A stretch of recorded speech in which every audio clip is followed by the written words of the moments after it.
April Fool's Day. It's been an age-old tradition for centuries. We keep it lightweight these days, with simple teasing that can be undone in just a few minutes. But some people take it very far, like they're uncomfortable with my jokes. Most people would probably agree that the 10 committed pranks in this video went a little too far on April Fool's Day. Number 10. Military intelligence escalates foreign relations. You know, what's not likely to stabilize tensions in an otherwise volatile region of the world? A prank so bad that Susan from the previous example probably thought it up. You see, back in 1986, an unspecified Israeli intelligence officer publicized the false report, describing an alleged attempt to assassinate the Lebanese Muslim leader, Nabil Berri. The false report fooled a lot of people like the Israeli state radio station and the Minister of Defense. Obviously, Berri and others in Lebanese media condemned the joke, which was later reported by news as being a complete hoax. Number 9. Murder prank. I get it. We love pranking. It is a load of fun, but there are limits, people. Susan Hudson took it too far. In short, she planned to convince her sister that she killed her husband. Let's hear a little from her about how she did it. I said, Helen,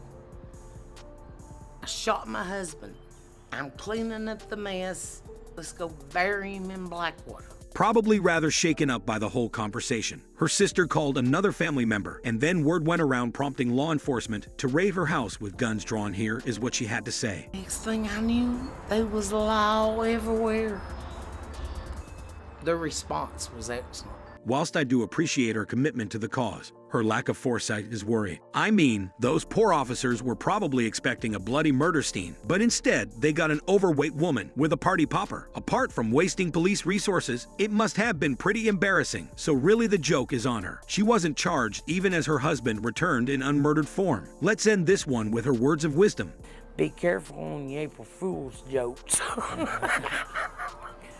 Number 8. School shooting prank. Certain things are naturally funny, like people who think their on-paper inspired tan looks good. Then there are things you should just never joke about, you know, like school shootings. Well, Angela Timmons clearly didn't get this memo. In 2014, she was an employee at Virginia College in Spartanburg and decided that despite her daughter living far away in New York, she was still totally prankable with the little foresight. She texted her daughter that the school she was working at was in the middle of her school shooting and that she was hiding for safety. Quite understandably, after failing to respond to her daughter's replies, her daughter called the police, who were quick to respond with teams of officers turning up at the school. The cops certainly weren't laughing when they found out it was an April Fool's prank and hauled her off to the county jail for breach of peace and disturbing the school. Maybe next time she'll stick to whoopee cushions under the principal's chair. Number 7. There's a chemical in your water. As this video will confirm, radio DJ are notorious for over-the-top April Fool Day tricks misleading the public. And with this one, it's all in the details. So back in 2002, a pair of Kansas City DJ announced that the water supply in nearby Olfa contained high levels of a naturally occurring substance called dihydrogen monoxide. Common side effects of this substance include increased sweating, urination, and even suffocation. Citizens became increasingly concerned, and 150 of them called the water department, with more than 24 calling 911. One city official even remarked that it was a terrorist attack. The thing is, dihydrogen monoxide isn't some poison.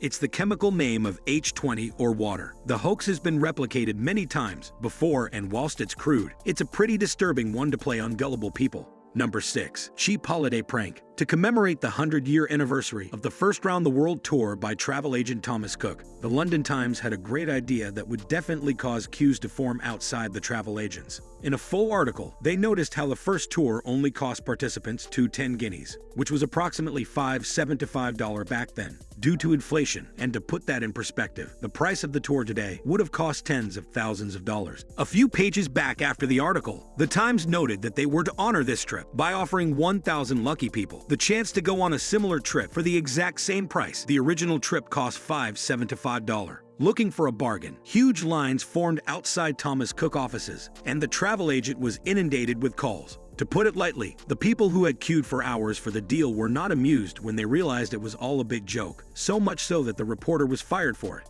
Number 5. Deadline stress. Coming up to the end of March 2008, Glenn Howlett, an employee at London City Council, was on a much-needed vacation. You know, the time to distress, forget about work and that sort of thing. Well, unfortunately for him, just because he was on holiday didn't mean his colleagues wouldn't conspire to form an evil prank against him. They knew he was working on a large project, which was due shortly after he returned to work, so they had a plan to pile up the pressure. They sent him a letter on official city letterhead telling him that his project was now due early on April. The first, panicked and likely unaware of the detail on the deadline date, Howlett cut his vacation short and worked himself into such a panic that he began to experience heart palpitations. Eventually, he collapsed from the stress, and the prank escalated quickly when he opted for an early retirement instead of risking his health over the project. Only after realizing that his heart wasn't really in it did his colleagues finally confess that it was all a joke. Howlett responded by suing for damages, settling for $1.5 million in court. And as a consequence, the city banned all employees from pulling any more pranks. Seems like Glenn got the last laugh. Number 4, Titanic replica sighting. 2001 was the year that a local DJ in Brighton, England thought it would be appropriate to carry out this prank. He publicized on Southern FM radio that a full-size replica of the Titanic would be visible from the cliffs at Beachy Head as it sailed along the Sussex coast, raving the treacherous winds and notoriously dangerous Beachy Head cliffs. Hundreds of people turned up to capture a glimpse of this rare event. Not only should they have checked their calendar, but the name of the company, which purportedly created the ship, was a subtle clue. AFD stood for April Fool's Day. The disappointment was short-lived though, because the huge footfall the prank inspired placed undue stress on the cliff, which split under their weight with a 5-foot crack. Luckily, the area above the 400-foot cliff was cornered off by Coast Guards and local council officials who were less than happy that public safety was put at risk. Not to mention the numerous disappointed listeners, many of whom traveled from upwards of 40 miles away. The radio station did later apologize, but they got off lightly. The cliff collapsed into the water a few days later, by which time everyone was luckily gone. Number 3, Space Shuttle in San Diego. This one wasn't entirely original. It was copied by a prank perpetrated by a Belgian newspaper in 1992. But this one was far more successful, fooling much more people. It was carried out in 1993 by Dave Rickards, a KGB FM DJ. The station name alone is enough to make me suspicious. Anyway, like the previous example, they announced that the Space Shuttle Discovery had been diverted from Edwards Air Force Base and was to land instead at Montgomery Field in San Diego. Excitedly, thousands of commuters immediately headed towards the landing site, causing huge traffic jams that lasted for about an hour.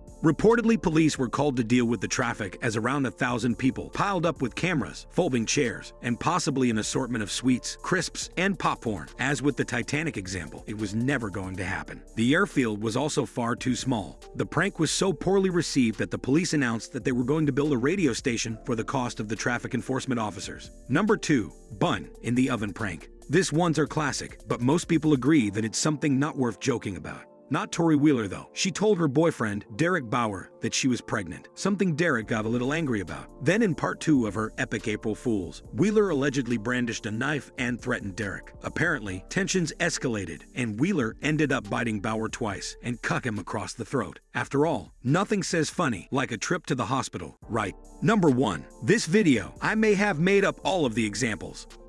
Alright, that was a lie, but at least I got you doubting it for a second there. Number 1 is actually the eruption of Mount Edgecombe. Residents of Sitka, Alaska woke on the morning of Monday, April 1st, 1974, only to see that Mount Edgecombe, a volcano dormant for 400 years, had a menacing plume of black smoke rising from inside its crater. Residents were so concerned of an imminent eruption that they poured into the streets and even contacted local authorities, prompting a Coast Guard chopper to be sent out to investigate it. Sure enough, as the chopper pilot approached, he could see stomped out in the snow in 50-foot-high black letters the words April Fools. You see, the fake eruption was the work of local 50-year-old prankster Oliver Bicker. Apparently, the prank was a long time coming. He had the idea 3 years prior and collected 70 old tires, which he kept in an airplane hangar waiting for the right year when visibility conditions were just right. The year of 1974 had just the right conditions, and he managed to fly the kerosene soap tires into the volcano crater. Before you asked, they did make most necessary precautions, contacting the police and Federal Aviation Authority. They just missed the Coast Guard.